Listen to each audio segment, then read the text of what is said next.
Do you feel like you like dress differently when it rains?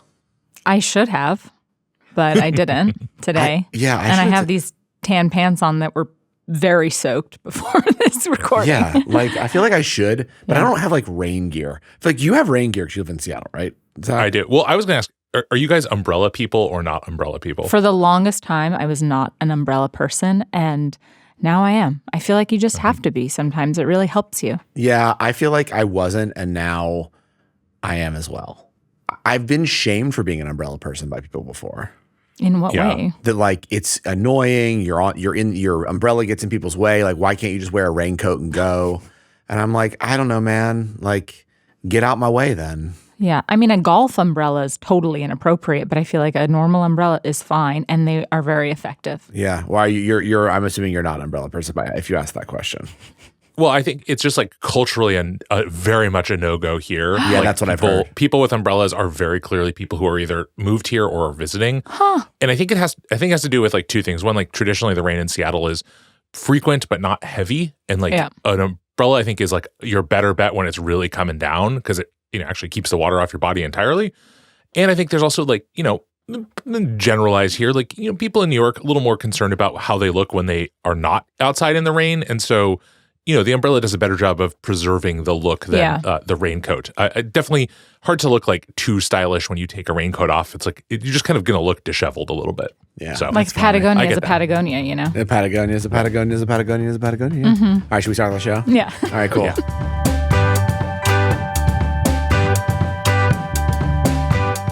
From VinePair's New York City headquarters, I'm Adam Teeter. And I'm Joanna Sciarrino. And back in Seattle, Washington, I'm Zach Jabal. And this is the VinePair podcast. Well, Zach, I mean, now that you're back in his basement, hanging out in the cave, in the hive, yeah, we're gonna talk a little bit about what you drank while you were here because we didn't let you do that. So why don't you go first? Oh my goodness, I'll take the whole episode. Let's go. Yep, he did go drink. He drank all the drinks. I saw. I really did. When you visit for a relatively short period of time and are trying to fit in, I mean, what it really came to was having heard the two of you and, other people at VinePair talk about so many of these bars in New York over the last year or two. It was like, okay, I got this list that I've got to work down. And that ended up being all on one night. I mean, I did go to a couple of other bars on a couple other nights, but I will run through very quickly my Wednesday night when I was there, which was Bar Snack, Bar Snack, Double Chicken Please, Schmuck, Mr. Paradise, and then lastly Super Bueno, which was the only one of those places that I had been before after a previous Next Wave Awards, in fact. And I will say, like, one thing jumps out at me right away, which is that is a terrible way to do this. Not from a drinking too much standpoint, although maybe also from that perspective, but just all of those bars, I think, deserved more time and kind of more space to breathe than I was able to give them, because most of them I was in for an hour and a half max. Yeah. And you just this is all on me, not on the bars at all. I felt rushed by my own itinerary, and you kind of then feel obligated to sort of get what you can, try a lot of things, which is really interesting. I tried a lot of different cocktails. I was out with other people throughout this whole evening, and so that's really fun for me. You do get a chance to kind of cut across, but I didn't get to just sit there with a drink and kind of feel the experience that I think the overwhelming majority of people have when they go to these places. That said, I am going to share some of my favorites because, that's what y'all are here for. Yes. I will say the split ends at Bar Snack, which was the first drink of the night. My fave. Was delicious. Yeah, it was super good. I had totally forgotten about it until I was looking at the menu and I was like, yes, I remember Joanna talking about this. And it was super good. And just the kind of drink that I think, still makes going to a cocktail bar exciting because it's in a way simple in its concept. It's not like a... some of the places that I went, so many of the drinks are almost, they're almost beyond understanding because they're so technical and they're so complicated. And the Split Ends is just a straightforwardly delicious drink, but you don't really think about using Guinness in a cocktail. Unless it's a very unusual. It's a whiskey sour with raspberry and then a Guinness float. So. Yeah. And you're just it kind of is one of those ones where this felt like, I don't think it is the case, but it almost feels like a drink that happened by accident. Someone accidentally poured some Guinness into their whiskey sour and they're wait a second, this actually works.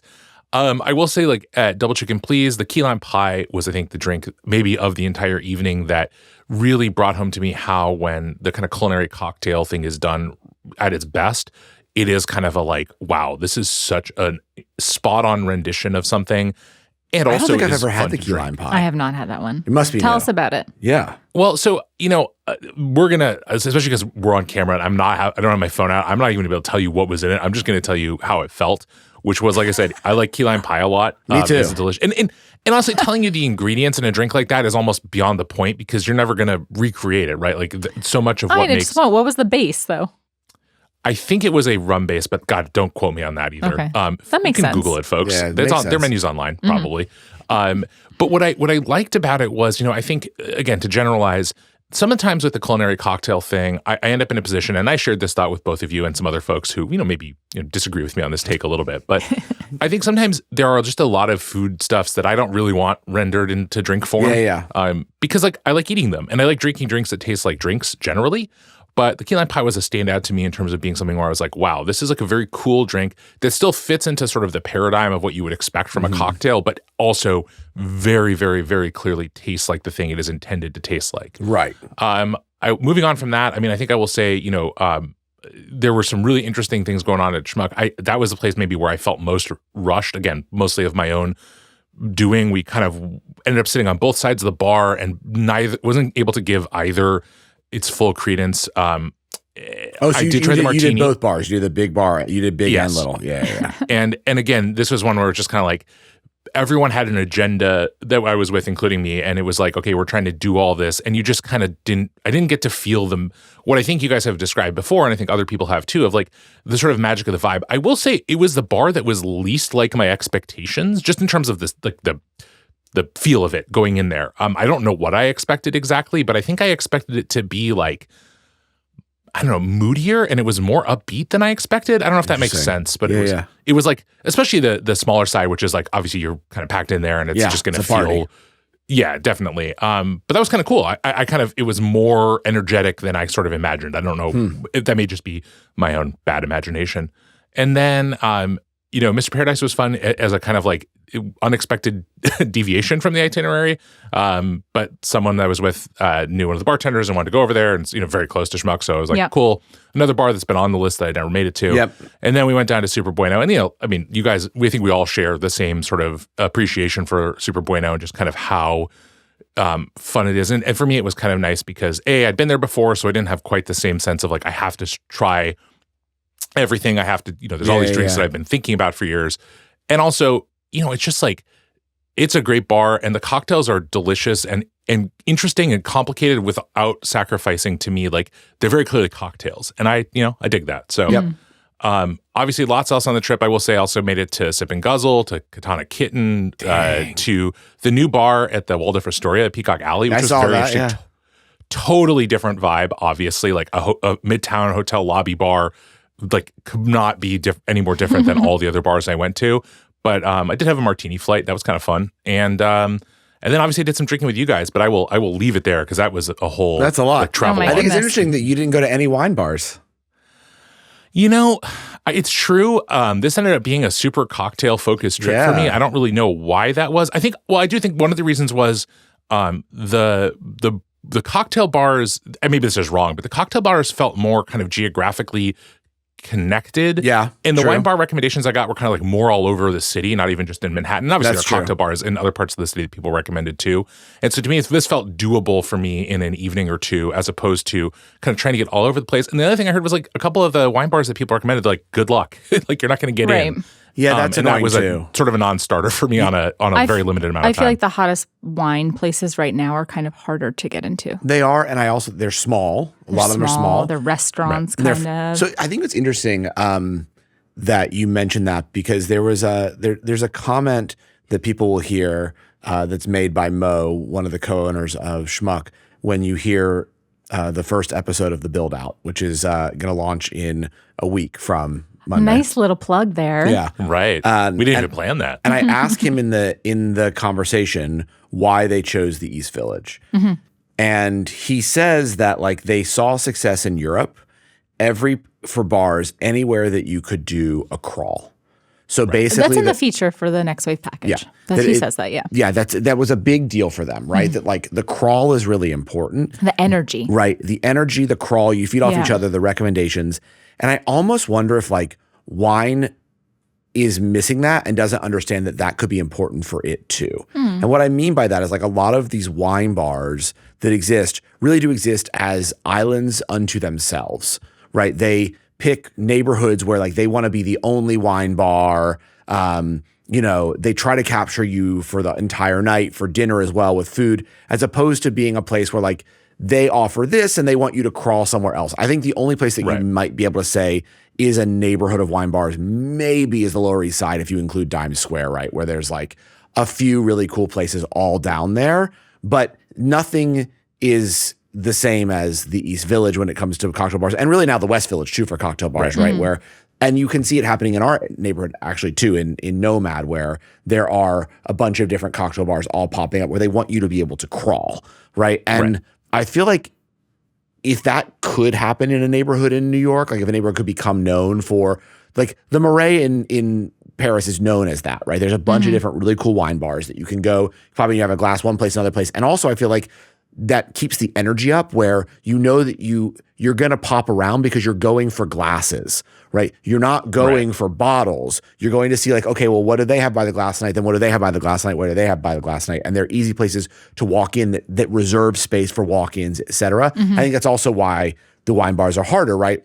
The wine bars in New York are taking reservations a lot of time. They're trying to seat you. They want you to sit and have a food. Meal. Right. Yeah, all these bars that Zach went to, besides really Schmuck, like just because Schmuck's so crowded at this point, and Double Chicken, please. You can walk in, you can grab a drink at the bar, you can have, like, that's what Bar Snack is really trying to be. That's what Mr. Paradise is really trying to be. That's what Super Bueno now, the number one bar in, America is trying to be, right? Is these places where, yeah, you could sit at a table, but like you can also come up to the bar. They don't try to reserve those bar seats and you sit down and you have a drink. And it allows for the crawl. And I think Schmuck wants to get there. I think the popularity is just so big that they can't yet.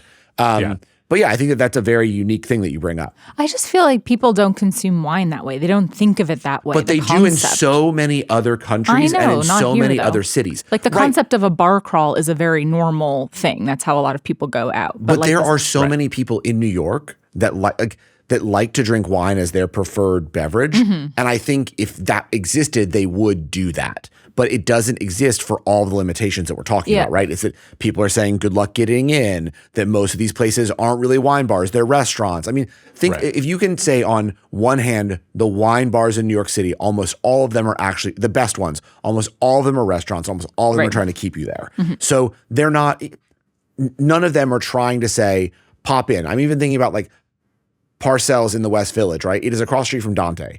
You can't really pop into Parcells and have a glass of wine and then go to Dante and have a cocktail. They want to seat you. They're going to present you the food menu. They're restaurants. It's a restaurant. Yeah. Right. The other reason, and I think this is maybe like borderline on hot take, is I think, setting aside all the food stuff, a lot of wine bars have the same offerings. Like you're just not getting a different enough experience to make it make sense. If you want that kind of night, why would you go to 3 different wine bars when maybe the food menus are different, but you're probably not eating 2 or 3 meals. And a lot of the wine is kind of the same. I mean, sometimes literally the same wines, but often it's kind of conceptually the same. Whereas I think if you look at the 5 bars I went to on that night, like all of them are doing different things with cocktails pretty much. And so you could sort of reasonably have a very different drinking experience as you moved across, maybe not 5, that's kind of ridiculous. But, if you went to 2 or 3 different of those bars in a night, you're getting 2 or 3 different drinking experiences, different kinds of cocktails in a way that I just don't think wine bars can, or at least are currently replicating. Yeah, that's true. I think that would be expensive. Yeah. Somehow more expensive than going to, whatever you did, Zach. I don't know. You spent like $1,000 that night. But. What about you? What have you been drinking? I don't want to talk about it. What have I been drinking? Well, we had our Next Wave party, so I'm going to talk about that. We had awesome cocktails from Matchbook Distilling, who Leslie Marinoff-Kwasniewski was our distiller of the year. So that was an excellent like strawberry Amaro cocktail. We had an awesome kind of spicy mezcal margarita. Obviously, it had tequila with the Lalo Tequila, which was our spirits brand of the year. We had awesome beers from Blue Jay Brewing Company in St. Louis. and we had beers from Drawdown Brewing in Boston. Liz Nickel was our brewer of the year. And gosh, what else? We had so much wine. We had wine from LaRue, from Katie Wilson, who's our winemaker of the year, and lots of Las Jaras as well, which was our winery of the year. We had St. Agrestis, Phony Negronis. We had, what else? I think that was it. I think I'm getting it. And then you could just order at the bar or whatever. Yes. Yeah. So Lots of I feel drinks like were I had. paced myself. The bars were very crowded that evening, so I think I had like a cocktail and a beer. Good for you. Not Adam, though. I mean, I had a good time. Yeah. Yeah. But that's not what I'm going to talk about that I drank. Yes, that's not what you want to talk about. No, the Friday after Next Wave, I went to Clemente Bar. Nice. And had Negroni Colada. So good. Which is delicious. Yes. Yeah, and that's what I'll say I drank. Yeah, that place is great. It's a beautiful space, like amazing service. Their drinks are really cool. Really cool drinks. Same kind of thing, trying to be a little bit more casual. And the problem, though, again, is I would say that Clemente is much more like the wine bar problem, where like good luck getting in often, right? So it's a thing that you're planning for, and they're only doing seating, so you really couldn't add them to a crawl either. Whereas and they're very. I don't think they're meant to be on. No, they're not. They're not. But I'm just saying, like, in terms of cocktail bars, right? Sure. They're one of the ones that are more like appointment drinking, whereas seriously. Whereas a lot of these places, like in the East Village, I think what makes it special is you can wander into these great cocktail bars. You have Amoria Margot still, like, Death and Company too, like not just the new kids. I think we talked a lot about the new kids, but like you have a lot of like the old school that are still doing good stuff that are cool. You can do a very expensive crawl in this neighborhood, right? Yeah, you could do like Portrait Bar, Shinji's, Clemente. Can't get in. Those are all make those are all reservation cocktail bars. Yeah. So actually, no, you can't. I mean, unless you like planned your. Oh, but Resi wouldn't let you do that. Well, people in your party make the reservations. Come on. I've told you that's my thing. I have such a beef against that. I do not like that Resi and Open Table both will like restrict within 2 hours you being able to make 2 reservations because they think you're trying to play this like dining game. Like, but one is clearly a bar, guys. Put something in your algorithm that makes it clear. Like, however you code this, like I should be able to reserve the bar at 6:30 and the restaurant at 8. You should not block those reservations. Get your shit together. I think that's a good point. Yeah. Anyways, anything else you want to talk about that you drank? Or is that it? Okay. I think I did a pretty good job. Yeah. What? Just bring me. No, you're good. Thank you. Anyways, we're gonna now be joined by our spirits editor, Aaron Goldfarb. We're gonna say goodbye to Zach and talk about BTAC. It's tater time, everybody. It's tater time, y'all. Everyone's excited for it. So let's bring Aaron on in here and chat taters. Bye, guys. Bye, Zach. Let's get the meat.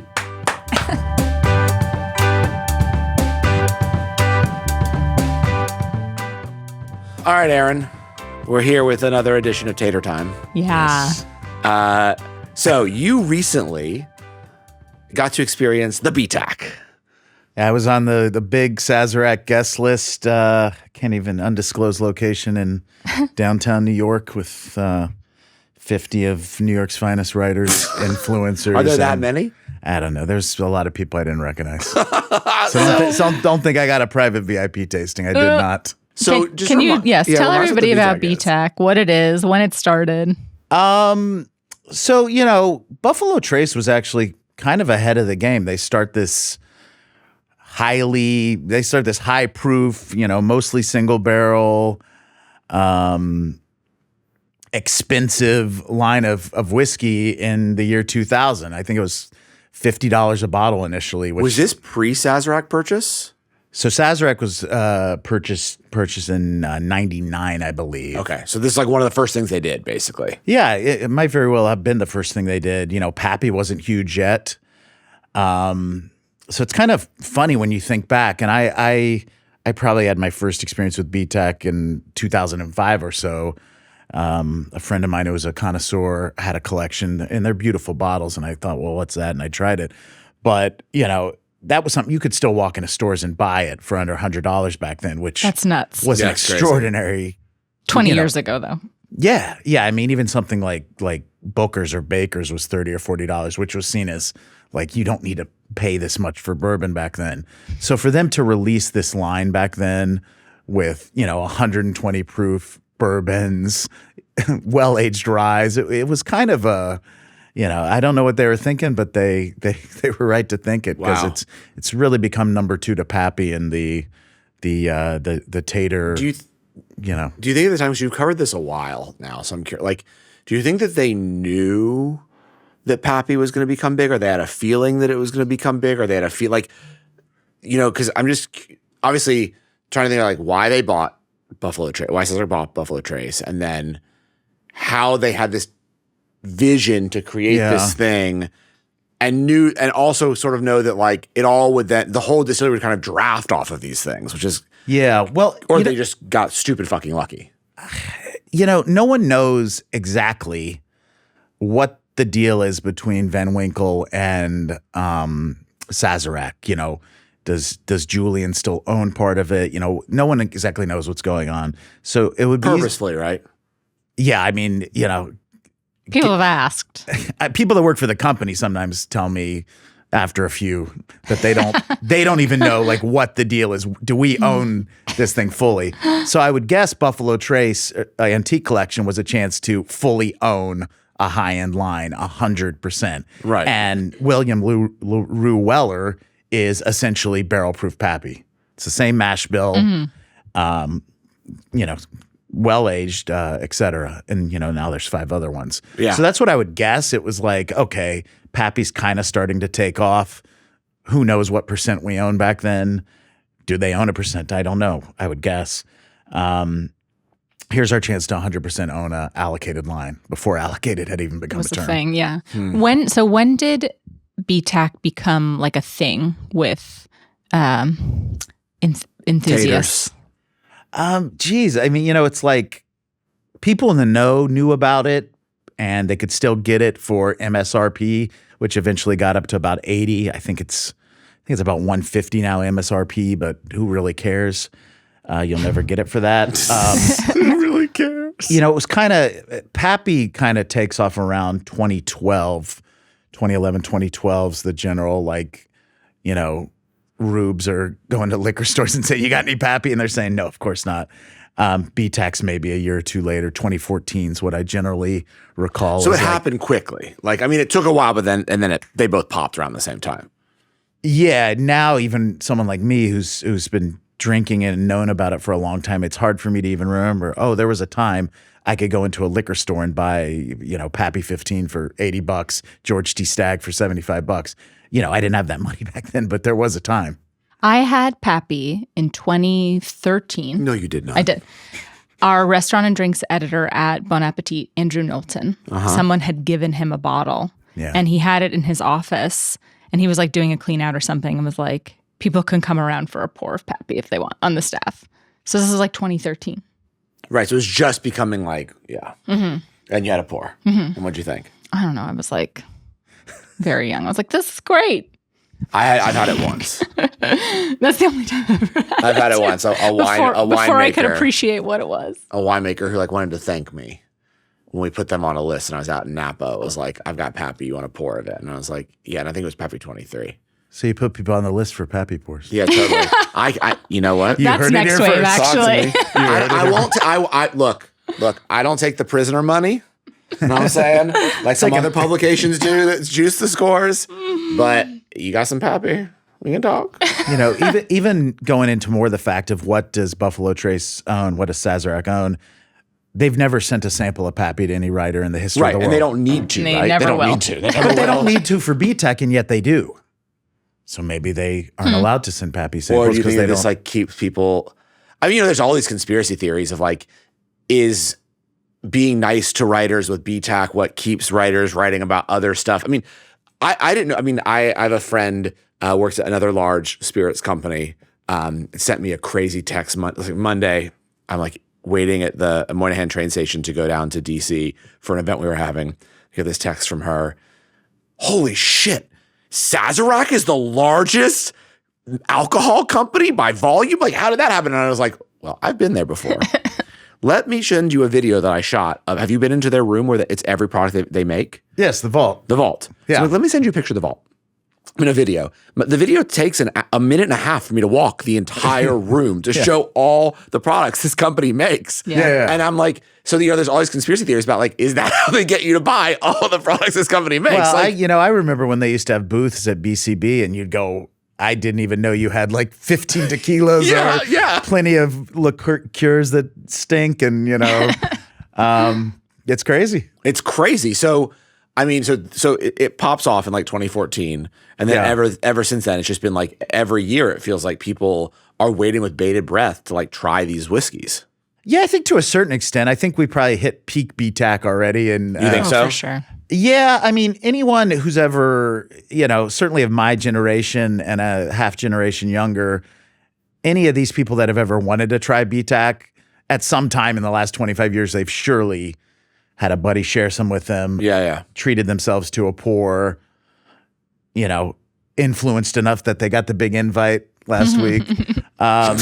So, I don't think there's as much clamoring. And a lot of people have made peace with the fact that, okay, I can get the new George T. Stagg if I, pay a guy on Facebook $1,000, but I'm never going to find it, at my liquor store anymore. So what's the point? So there's kind of a like, what's the point malaise right now where. Do we think that Buffalo Trace like wants this problem in a lot of ways? Like that exact, anecdote you just gave is one I hear a lot. Like, yeah, I know I can get it if I go online and I'm willing to spend, thousands of dollars to some dude that somehow got it through his cousin's brother who owns a liquor store and sold it out the back door. Right. But like, it's not ultimately, I don't think, overall good for Buffalo Trace that's the only way you can get these liquids. Like I don't think anyways. I mean, with fine wine, there are ways to still get some of the best bottles. I mean, some, yes, we've written about like the story that Hannah wrote where you have to travel to wine shop after wine shop to find them. But like, it's not like this. This is insane. Yeah. Well, I mean, going back to the vault, what percentage of the revenue is the, 100,000 bottles of BTAC per year? Yeah. They sell that much Wheatley vodka in a day, probably. Or Fireball. A Fireball probably in an hour. I don't think this is bad for Buffalo Trace at all. So, I don't know. But at the same time, Harlan Wheatley's one of the best and most, avant-garde distillers in Kentucky. And he's always doing interesting things. So, it appeases him and keeps him in the stable probably to keep making it. And I don't know. It's, So you tried them. I tried them. There's a new one this year. And there's a new one, right? A new edition. There's a new one, the E.H. Taylor. I mean, I've always liked the Colonel. I've always liked. I'm a Colonel, actually. Are you? I am a Kentucky Colonel. Yeah, I don't care about that. You're going to pull out your card now? I thought I was going to tap it. I thought you had to pull out a pin. I mean, I've always liked Colonel Taylor. I think because it was introduced to me after the Pappy craze, and you still could find it for like. Well, that's what's happened. Each thing you used to be able to find, you could find Blanton still 2019. Then they released a Stag Junior, so you'd have a Stag you could find, and then you couldn't find that. But Bland's is not part of BTAC. No, I mean, even Harlan Wheatley made a joke that eventually all their lines will ascend to a BTAC. Yeah. And he said maybe in 100 years, Wheatley will be a BTAC. He was joking, to be fair. But, so there's a new E.H. Taylor, bonded, 100 proof, a divisive pour in the room. Really? Why? Some people ranked it number one, some... divisive pour in the room. It sounds like everyone's like... BTAC, I feel like BTAC's always divisive about how you rank them. Yeah. Like Josh went too, and oh my God, he said you guys didn't agree on anything. Ostensibly, my boss or co-boss. I was like, we didn't agree, but you don't agree. That's the great thing of BTAC. I like to love 5 out of 6 of them. I thought liked. Which one did you not? I need to. I thought Weller was the real dud this year. Interesting. Which is the only weeded one, which is the same mash bill as Pappy. And is usually in most people and mine's top 1 to 3. Weeded vodka or weeded bourbons usually really hold on to the high proof. They stay creamy, they stay sweet. Was this 129? 129. Wow. And I just thought it had by far the most alcohol burn. It just did not do it. But then things have happened to me where I've said, this so-and-so stinks this year. A month later, I haven't. It's much better. Time and place. It did not do it for me this year. And when I say it's a dud, we're talking a 90 out of 100. Yeah. It's still pretty good, but if you're going to pay $1,000 for it, I wouldn't this year. Yeah. But your favorite? My favorite, which is usually my favorite, and I think I admitted that in my review, is Handy, which is the youngest. It's one of 2 ryes. It just always works for me. It's both the aggression of the ABV and the rye just kind of work. It's not high rye, it's spicy, but it's balanced. I love it year after year. And so why do you say that the Taylor was divisive? Was it divisive also because it had been added, or just divisive because some people liked it, some people didn't like it? A little, but it always seems like a money grab. So this is the E.H. Taylor's the same exact mash bill as Eagle Rare, which is only 1 proof point higher and I think 1 year older. So you're going, what exactly Eagle is Rare is happening at here? 13, right? No, 16. 17, 18. I don't know. Look at it. It's not 12. That's all I know. And the mash bill differences. So not both of them are not weeded. No, William LaRue Weller's the only weeded, and these are what's known as Mash Bill 1 internally in the company. And I liked Eagle Rare hair better. It's a year older. Yeah, and I like that Eagle Rare 12 that came out this year, which I think's technically under $100, and which I'd take over both of them. Assuming you would find them. I did not dislike the H. Taylor. It's very spicy, despite being a bourbon, very tannic. I'm not a bitter, unpleasing tannic necessarily, but that was the one I kept coming back to, going, do I hate this? Do I like it? I don't know. I ultimately decided it ranked 4th for me. Okay. Out of the 6. Okay. So, I mean, obviously they're going to keep doing this every year, right? This is going to be like the future of Buffalo Trace, right? Like you can't blame them.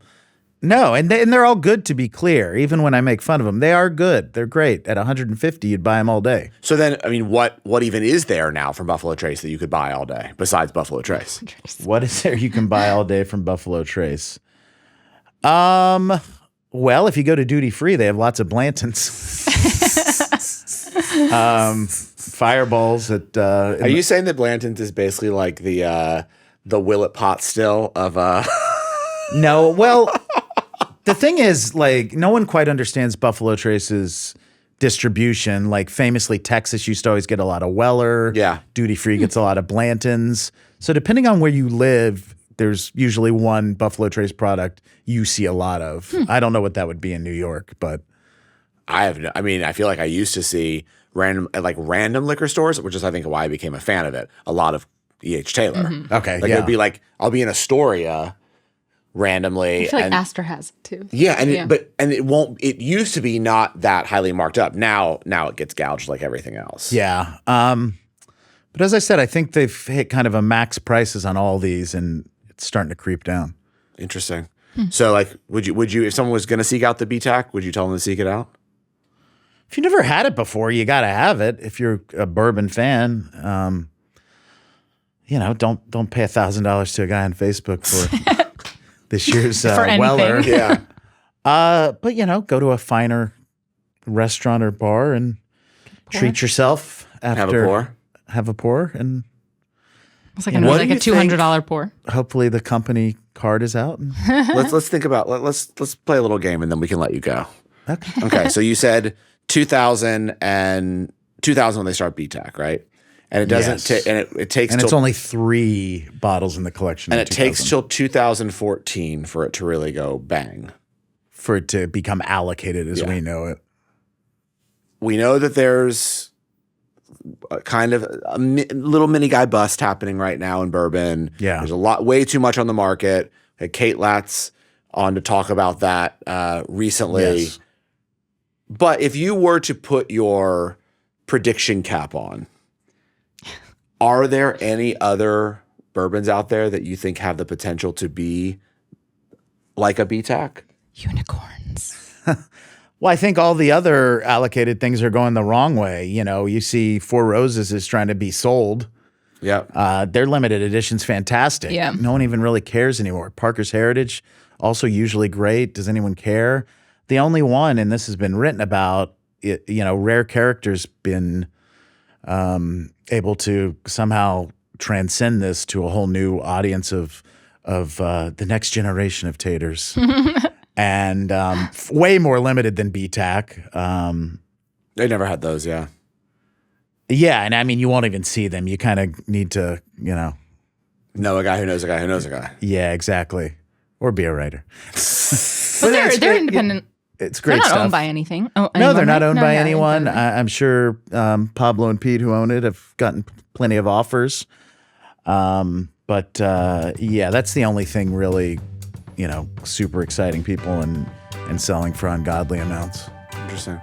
Well, thanks for joining us for another episode of Tater Time. Thank you, Aaron. You're welcome. Yeah, we'll have you back soon. Great. Cool. We'll see everybody on Thursday. Thanks so much for listening to the VinePair podcast, the flagship podcast of the VinePair Podcast Network. If you love this podcast, please leave us a rating or review wherever it is that you are currently listening to it on. It really helps other people discover the show. Also, tell your friends, tell your neighbors, tell your colleagues. Basically, tell anyone about the VinePair podcast. It's always very appreciated, especially by Joanna. The podcast is hosted by myself, Adam Teeter, our editor-in-chief, Joanna Sciarrino, and Zach Jabal, former sommelier from Seattle, Washington. As we all know, it is edited by Darby Seaside. Theme music also by Darby Seaside. Art for the podcast by Daniel Grinberg. VinePair was co-founded by myself and Josh Mallon. Thanks so much again for listening, and we will see you again the next time you listen to an episode. If you made it all the way through these credits, I again consider you a super fan.